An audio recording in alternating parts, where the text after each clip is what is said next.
We're going to speak to the MEP who's made history as Britain's first sex change parliamentarian. Nikki Sinclaire was born a boy and lived as a man until the age of 23, before undergoing gender reassignment surgery. It was a secret that only a few close family and friends had known about, and is the one issue that tormented her childhood and teenage years. Despite this, she didn't want it to stand in the way of her future, particularly her parliamentary career. Originally elected MEP for the West Midlands for UKIP, she split from the party after a fallout with the leader Nigel Farage in 2010, and now campaigns for her own We Demand a Referendum party. She's currently on bail over allegations of making a false expenses claim, which we will ask about later. Good morning to you. Good morning. Thank you very much for talking to us. Can you begin by talking us through your thought processes, perhaps over many years, before having gender reassignment surgery? Well, it's something that I knew that was wrong with me from the age of 3. But of course, at the age of 3, you don't have the intelligence or the wherewithal to actually understand what it is. And then throughout childhood, it was a growing thing. I knew I couldn't discuss it with anyone. Instinctively, I knew it was wrong to discuss it with anyone. And of course, it cemented even more as you got into adolescence, all the way up to the age of 16, when I approached my doctor and was told to go away and, I'd grow out of it, which was quite traumatic. So as a primary school age child, you knew something was wrong, an infant. But what was it that you were thinking? Well, I just felt that I was in the wrong body. I mean, sounds a bit of a cliche, but it's absolutely true that you identify, you don't feel right in yourself. Most people take their gender for granted. They never ever, probably about 90% of your listeners have probably never ever questioned their gender. They may have questioned their sexuality or, if they're attracted to blondes or brunettes or whoever. They've questioned probably that, but they've probably never ever questioned their gender. But what didn't feel right? Was it parts of your body or wearing particular clothes? No, it was never about clothes. Never ever about clothes. So, we're talking here years before, that I tried on any female clothes. So it wasn't about that. It was just a sense within my body that I was wrong. And, there was a book that I read, Caroline Cossey, some years later. It said, life was a game I couldn't learn to play. And did your parents pick up on this or not? No, not at all. No one? Absolutely not at all. I mean, my first days at infant school, I would kind of dress up in the Wendy house and whatever. And that was never ever mentioned to my parents. So no, that was never picked up on. At the age of, 9, 10, 11, 12, there was always battles with my dad about getting my hair cut.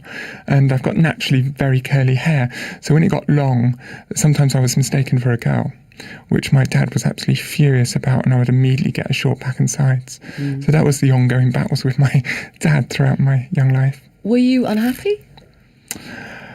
As a child, there was lots of problems that I had in my life, but not just the gender issue, but there was loads of other problems that, my dad I almost saw my dad murdered. Well, there was an incident that he almost died from, which was terrible. So there was those things, but generally I had a quite good family life. But obviously this was a nagging thing, that didn't make. There was a piece of a jigsaw that didn't fit into place, and that was this. So at 16, the doctor effectively said it's a phase.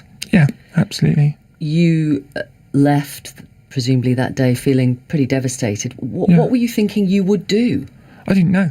I was completely lost. I mean, if you think you've been building up to all these years, I'd done research in libraries and so forth. I knew that what possibly could be done, that felt the only way. Probably at the age of 16, I was quite naive to think that I could just do it. That was obviously not possible. But to be given no treatment, or not even by the doctor to say, look, come back and talk to me this in a month or so, if you're still having, just literally go away, grow out of it. And then I sought help from some support groups, which was even more scary. Why? Because, and probably my own kind of naivety and prejudice, there were people there that probably just kind of scared me. At that age, you see yourself as a certain thing, and you see other people who do not conform to what you expect. And that was quite a scary experience. And there were people there that said, you don't want to do this. This will be a terrible thing in your life. By that stage, had you spoken to any friends? No. No one knew what was going on in your head? Absolutely not, except that doctor. Right. And then obviously this support group. And then, there were some people saying, oh, they gave me the number of the Charing Cross Hospital, but also there was people there saying, oh, you shouldn't do this, it would be wrong, you won't ever be happy. And the worst thing that the doctor said to me was that if I continue down this road, that I'd end up living in London as a drug addict and a prostitute. Charming. At 16. So being an adolescent is difficult enough. But what was most difficult for you in that period of time? Just coming to terms with it and trying to create a life with this, and then I finally got the number of the hospital, and then phoning the hospital and saying, oh, I'd like to make an appointment. Them saying, you need a letter from your doctor, and I'm thinking, oh, okay, maybe I could find another doctor. And then asking for my name and date of birth, and then when I gave my date of birth, they said, sorry, we can't see you until you're 21. And then I couldn't even.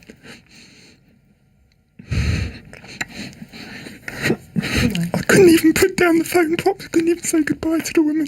Oh, gosh. It was just... I just wanted everything to stop at that point.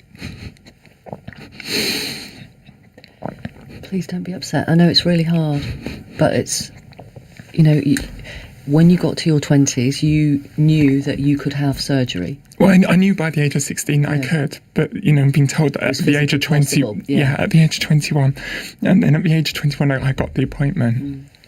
And I was diagnosed with gender dysphoria, which is the medical condition. Which is this sort of mismatch between your body and what you're feeling inside. Yeah, what your mind. Yeah. Literally, a brain. I mean, there has been some medical research done in Holland to show that the brains of transsexuals do conform similarly to that of brains of females. Obviously, male to female transsexuals. Yeah.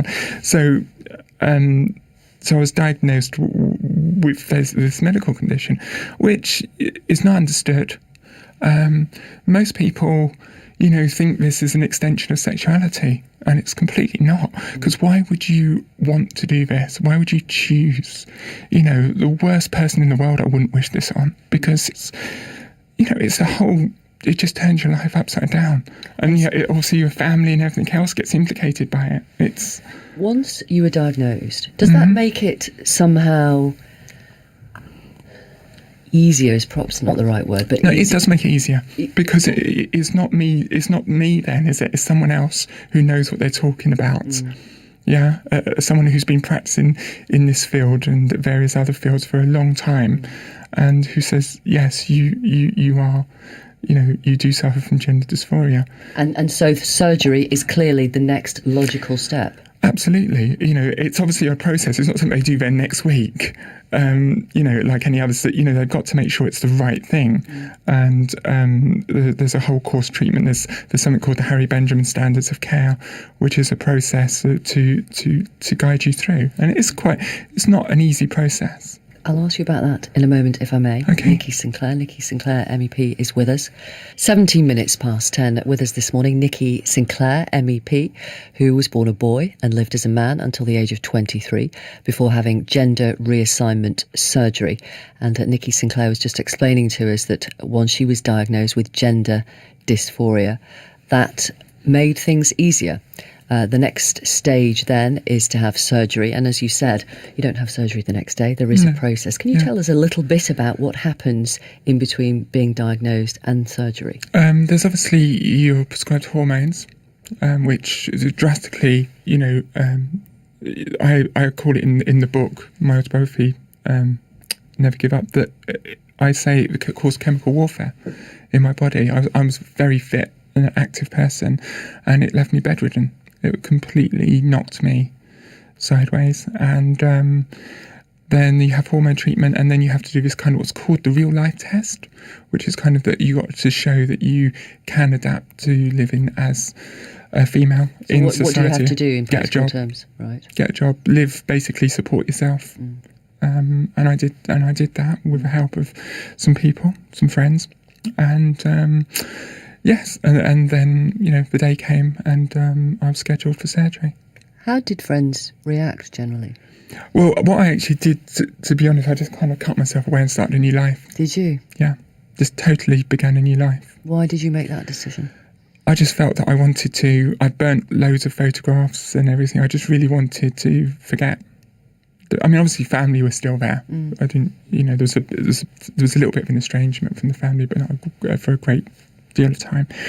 But I just wanted a new life and just begin and be me. Just finally, because I do believe that my life up to the kind of that point was a bit of a pretense. Right. I was actually living almost someone else's life. And now for the first time, this was me waking up every morning and actually being me. And that made a huge difference. So you divide your life, do you, into before surgery and after surgery? Pretty much, yeah. Being me, yeah. And the estrangement with your family, how did they react then initially? Clearly not well, but what? Not well. I mean, they didn't understand it. They just thought that, that I'd been speaking to the wrong doctors, and if I spoke to the right doctors, it would all be fine. But of course, that wasn't to be. And they understood it within time. Right. So you reconcile? Absolutely. Yeah. When you wake up after surgery, what is going through your head? I was in agony. Right. I had an epidural, and first I couldn't feel below my waist, but above my waist and my back, I had terrible pain, and I couldn't feel my toes or anything for a good day afterwards. They were worried. I had to be kept awake, because I had to have all my signs tested every 20 minutes for like 24 hours. And as your body physically begins to recover, what's going on in your mind? Well, during that initial week, I think relief that it's happened, a bit scary about the immediate thing. But then, because it's a whole week of in bed recovery, and then you're feeling much more better about yourself, that this has happened. There's a relief about that, and then being able to get up, have a bath, and you're like, wow. And then the discharge date, it's all brilliant. Thinking about the future. And then, of course, I was cut down and I had a deep vein thrombosis, pulmonary embolism, and almost died. Which that was a real thing to get over, because, from getting what I needed to have in my life to move forward to all of a sudden being knocked back. And, I was pretty much, housebound for a whole year, and I found depression was terrible. Since you have revealed what you have done and how you live now and how you have lived for some time, what kind of reaction have you had from constituents, strangers, people you meet on the street? Well, this week I've mostly been in Strasbourg, because we've been in plenary in Strasbourg this week. But pretty good on Twitter. My surgery went out in Redditch this week, and there was no questions asked about it. Nobody mentioned it? Nobody mentioned it, apparently. Wow. What do you think of that? What does that lead you to? Well, I think it's good. Why should they? And one of the reasons I've had to reveal this was kind of threats from journalists and UKIP. They were kind of threatened to kind of expose this. Right. And this is why I felt the need, because people ask me, why are you saying this now? And basically, I wanted to put my side of it before someone else put a distorted You side were obviously a UKIP MEP, yeah, and fell out with the leader back in 2010. They say they haven't read your book and that the allegations that you make are completely unfounded. Well, how do they know if they haven't read the book? Well, the idea that they would be threatening to reveal your private life. Well, that's absolutely not true. That's not true. I've had comments. I've had to report their staff to the President of the European Parliament for their behaviour towards me in the European Parliament, and that's an investigation that's going on. I mean, it's who can believe UKIP these days? Well, there are two versions of events. They're very opposite. Yeah. And we will await the outcome of that investigation. You're also awaiting the outcome of an investigation into allegations of fraudulent expenses claims. You've been on bail for rather a long time. Absolutely. Where is that police investigation? The answer is I don't know, because it's where you say. I mean, it's absolutely a ridiculous scenario. I strongly refute these. I'm actually someone, and this is audited, that actually puts £30,000 of their salary back into their work. For this year, we've raised 3.5 tons of food since March that we've distributed to food banks across the West Midlands. If you want to make money as an MEP, and MEPs are significantly paid, you just do nothing. Because a lot of money is just put into your bank account. We're talking hundreds of thousands of pounds put in your bank account, and a lot of it you don't have to show any receipts for. I have my accounts audited.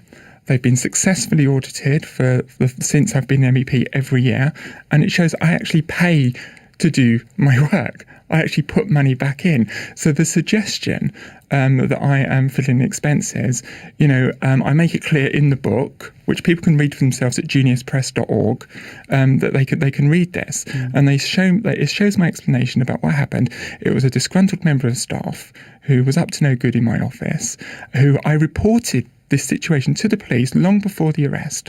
I told the police, I told the authorities in Brussels that there were anomalies.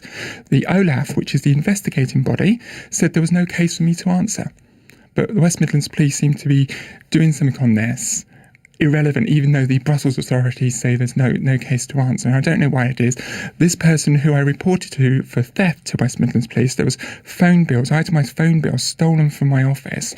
And basically the police have done nothing about that, even though they had the evidence in their hands. Every peer or MEP or MP that I've interviewed who have been accused of fraudulent expenses claims all have told me they have done nothing wrong. Yeah, I can understand that. And from someone who's, I mean, people think, and probably, and understandably, that there's no smoke without fire. But, I've been accused of, fiddling a few £1,000s when I'm actually, according to auditors, since I've been elected, put in more than £120,000 that I could have kept in my bank account legitimately. Are you happy to talk to our listeners? Absolutely. If you put those headphones on, Sophia is in Surrey. Hello, good morning. Hi. Hi there. Do talk to Nikki Sinclaire. Yeah, I was just about to say that, my politics differ very much from Nikki's. I'm a member of the Labour Party, but I have absolute solidarity with Nikki in her coming out. I'm trans as well, and the more visible we are, the better, the stronger we are. Yes, I don't necessarily want to be any kind of standard bearer, because I say in the book quite clearly we have true equality when these matters don't go into the press. Should it matter that we're gay, straight, black, white, we don't have gender dysphoria, we do have gender dysphoria, that's when we have true equality. But the media seem to think otherwise. Yeah, I kind of agree with you. I was also going to say you're not the only trans person I know who's been associated with UKIP. Before you go any further, Sophia, I don't know what you're about to reveal, but please don't if this is private information. No, it's not private. It's okay. Well known that Rebecca Batty has she was outed by the press about 20 years ago, so she is out. But I was going to say that people would probably be somewhat surprised that there would be trans people associated with UKIP, and I have a sneaky admiration that there are trans people associated with UKIP because it shows progress. With those who are probably more conservative-minded. Yeah, I don't really know what point you're making, but let me ask you, Nikki Sinclaire, your revelations, might they now overshadow your politics and your political ambition? Well, this is up to the media, isn't it? This really is a question for the media. How do they believe in discrimination or not? If they tend to put that before everything issue that I'm involved with, I mean, how relevant? I met Malala this week, and the headline read "Sex Change MEP meets Malala." Surely my human rights work, my international human rights work, which is I've done a huge amount, but surely that's more important. You've just released a book where you talk in detail about your life. Yeah. It's bound to be of interest. You want it to be of interest. It's part of your story. I want to explain about me. I don't think it should be put on every story that I deal with. I mean, how is that relevant to what Malala went through? I don't understand that at all. Do you accept, though, you're going to get that kind of attention for a period of time at least? I accept that, but it's not to say that it's right. What are your political ambitions? Well, first of all, it's to force a referendum. I believe that David Cameron's position of a referendum in 2017 is untenable. Why? Well, even if you listen to the most pro-Europeans, they say a lot of our investment is due to our relationship with the EU that we're members of, which I disagree with. But if that is the case, who would invest in us if there's an uncertainty for 3 or 4 years? It would be better to have that referendum sooner rather than later and make that decision. It's one of my opinions have changed since I've been an MEP. Is I go to Brussels and I take a full part in committees, which is unlike UKIP who don't, and the pro-Europeans there are not fully engaged.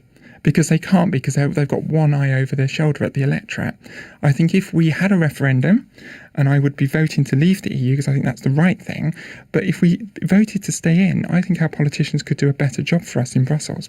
Right, but you said David Cameron's position is untenable. He has said if the Conservatives win a majority at the next election, there will be a referendum. And in that referendum, once he's gone to Brussels and tried to renegotiate various things... You can't renegotiate. Well... Is that why you say it's never going to happen? It's never going to happen. He gave us a cast iron promise about the Lisbon Treaty, and he reneged on that. You can't renegotiate. The main thing, we did opinion polls, and the main thing in the opinion polls that people want renegotiated is the immigration, the freedom of movement. You'd actually have to change the Treaty of Rome. You'd actually have to change one of the fundamental tenets of the European Union. And to do that, you'd have to have consent from every other nation state, 27, including a referendum in Ireland. That simply isn't going to happen. So that the powers that the British people want repatriated, about the laws being made in Brussels, predominantly about our legal system, cannot be repatriated from the EU. So real reform, this is a bit of a rehash of what Wilson did in 1975, made a promise of getting renegotiation. He got precious little renegotiation, and he gave a media performance to the British people telling them that they had to vote for it. Thank you very much for talking to us this morning. Pleasure. Thank you.